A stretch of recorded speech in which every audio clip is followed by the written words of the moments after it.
Okay, we'll pick up where we left off here. So Thiele and McFall disregarded this synchronism in Scripture in favor of Assyrian dates. And what happened was that they took Hezekiah and they decided that they would have the beginning of the reign of Hezekiah occur much later, so that his 14th year would synchronize with the reign of the Assyrian king Sennacherib. Here's the beginning of, here's Sennacherib down here.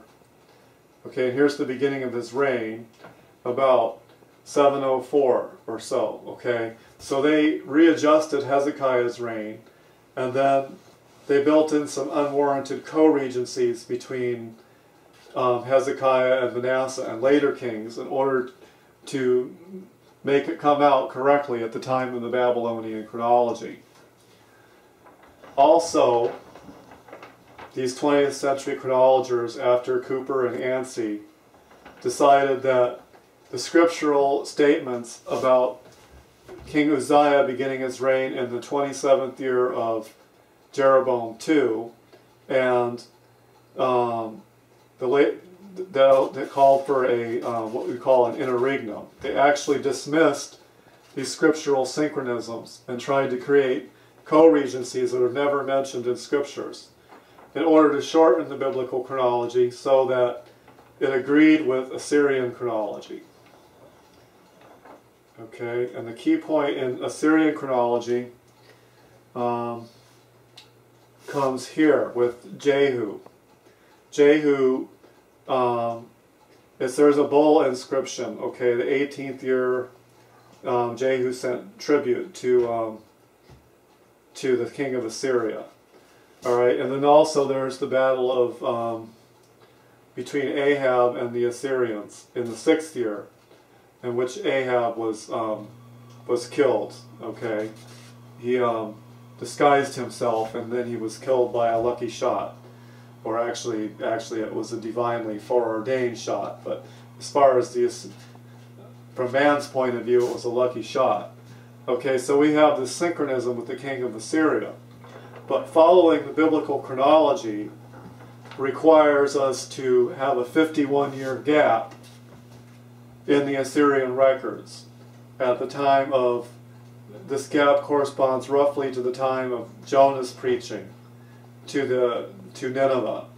And the choice is, do we take the biblical written chronology as accurate, or do we take the Assyrian chronology and assume that there are no gaps in the Assyrian chronology?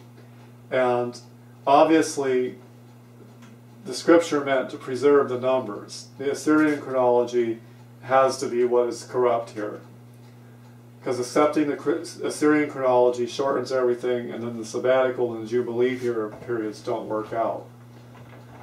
So what this has led to is that in all modern publications of biblical chronology, in Bibles, reference works, they'll typically have a date of 931 BC for the divided kingdom. This date is absolutely wrong and absolutely contradicts the scriptures. It's due to these chronologers wanting to take the secular chronology, where the Bible doesn't actually use the secular chronology because it is unreliable. The scripture only uses the secular dates where it's reliable, namely with the Neo-Babylonian Empire and the Roman period. It doesn't touch Assyrian chronology or Egyptian chronology. So instead of having 983 BC as the beginning of a divided kingdom, these chronologies will have 931 BC. Alright, and another thing is that with the 931 BC, this period of 390 years, the second or dual use of the number, second interpretation I refer to, from the sin of Jeroboam to the date of the prophecy given in Ezekiel chapter 4, that does not work out in 390 years. They actually have to ignore that. And taking the actual 390 years of sin for the periods in which Israel sinned, the chronology doesn't work out that way either. So we have to dismiss most of the modern published results of biblical chronology as worthless. The scholars that did that decided that they would trust Assyrian and other sources more than they would trust the scripture, and ended up with a chronology that contradicts scripture. Alright, I'll show you Thiele's book here. The Mysterious Numbers of the Hebrew Kings. And there's really nothing mysterious about it, other than Thiele's engineering of co-regencies, where co-regencies actually don't exist. If we look at the chronology of Judah, we see that Rehoboam reigned for 17 years, and then he's followed by Abijah that reigned for 3 years. Okay, no overlaps. Asa here reigned for 41 years. Okay, coming down. I'll move us up to the end of his reign. Asa, 41 years, followed by Jehoshaphat. No overlap. Okay, now there is only one co-regency, and that is between Jehoram of Judah and Jehoshaphat. But this isn't a speculative co-regency. Scripture always tells us explicitly if there is a co-regency. It doesn't leave us to guesswork. It says in 2 Kings 8:16, "And in the 5th year of Joram the son of Ahab, the king of Israel, Jehoshaphat, being then king of Judah, Jehoram the son of Jehoshaphat, king of Judah, began to reign." What the text here says explicitly is that Jehoshaphat was still the king of Judah when his son was given the throne. And probably the reason for this was that Jehoshaphat was getting into his old age, and he wanted a smooth transition of power. So we have a 4-year co-regency between Jehoram of Judah and Jehoshaphat. And further, we have the parallel numbers in the northern kingdom to confirm that there in fact was a co-regency by the synchronisms given between the two kingdoms. So there's synchronous years mentioned in the two kingdoms that allow us to lock the chronology together.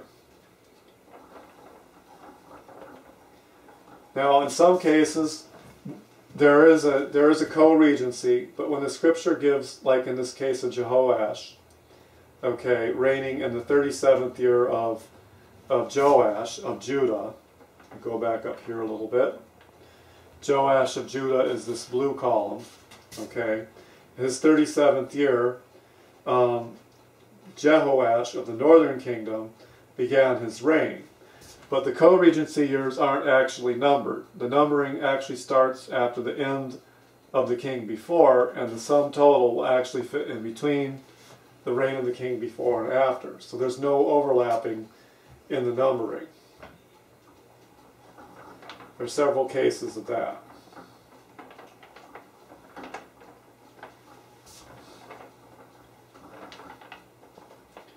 Okay.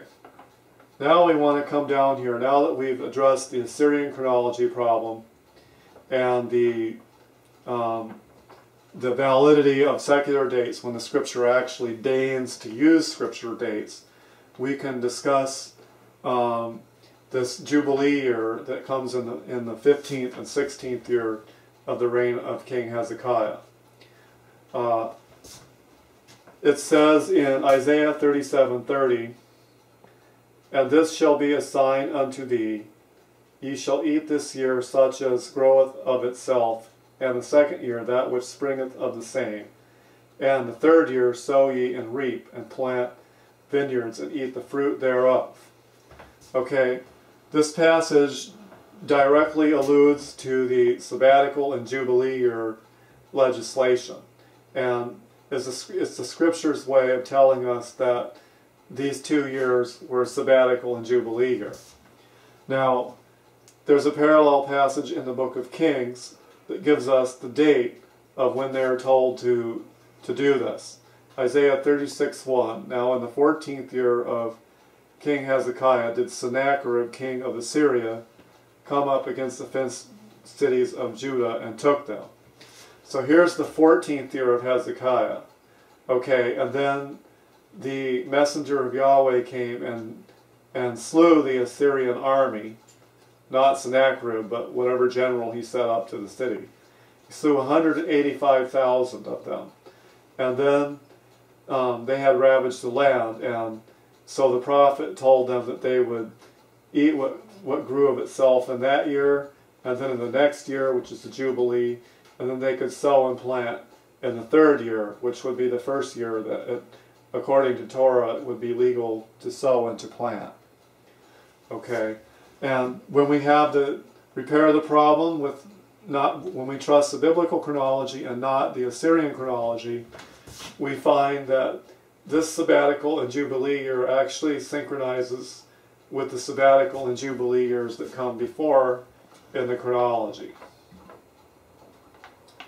Alright, let's pop up to this thing on the board right here. Okay, now I'm going to go back to the 390 years a little bit and to detail the oppressions that Israel was under. 8 years for Cushan, 18 years for Eglon, 20 years for Jabin, 7 for Midian, 3 for Abimelech, 18 for Ammon, 40 for the Philistines, 20 for the Philistines again, and 256 years for the northern kingdom of Israel, for a total of 390 years. And then if we look over at the kingdom of Judah, after the exile of Israel, under Manasseh there were 25 years of sin, under Ammon 2, and then under Jehoahaz 1 year, Jehoiakim 11, and Jehoiakim 1, giving us a total of 40 years for the sin of Judah. So we add these numbers up and we get 430 years, and we discover that in those 430 years we fit exactly 70 land Sabbaths, composed of counting all of the 7th year sabbatical years and the Jubilee sabbatical years. So it works out precisely. Alright, and we also discuss the reasons why the scripture uses Babylonian chronology, because Babylonian chronology can in fact be trusted. The scripture would not actually be using the Babylonian dates if the world was not in agreement on when the Babylonian dates were in world history. And they are in agreement because there is so much archaeological evidence for this and astronomical evidence in the archaeological evidence that could be checked with computer calculations. Okay, so in the next statement I'm going to start to work down through the Persian kings until we come to and we're going to approach an explanation of Daniel 9.